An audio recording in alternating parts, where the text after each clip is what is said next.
کہانی کا موضوع سچی توبہ۔ بچوں، ایک دفعہ کا ذکر ہے کہ احمد نامی لڑکا اسکول سے گھر آ رہا تھا۔ جب وہ اسکول سے گھر آتا تو بلیوں کے پیچھے لگ جاتا اور انہیں مارتا۔ اس کی امی نے اسے بہت بار منع کیا، لیکن وہ اپنی حرکتوں سے باز نہ آیا۔ ایک دن وہ اسکول سے واپس آ رہا تھا تو اس نے درخت پر بیٹھی چڑیا کو دیکھا اور سوچنے لگا کہ کیوں نہ میں درخت پر بیٹھی چڑیا کو پکڑ لوں۔ وہ درخت پر چڑھنے لگا۔ جب وہ ٹہنی کے پاس پہنچا تو سی سی کی آواز آئی۔ احمد نے نیچے دیکھا تو سانپ تھا۔ احمد چیخنے لگا۔ سانپ نے کہا، تم جانوروں اور پرندوں پر ظلم کرتے ہو، میں تمہیں آج نہیں چھوڑوں گا۔ احمد کو اپنی امی کی نصیحت یاد آئی۔ احمد اب پچھتا رہا تھا۔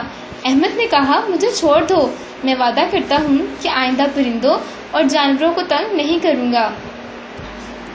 اچانک احمد کو اپنی امی کی آواز آئی، احمد بیٹا اٹھو، شام ہو رہی ہے، اپنا اسکول کا کام کر لو۔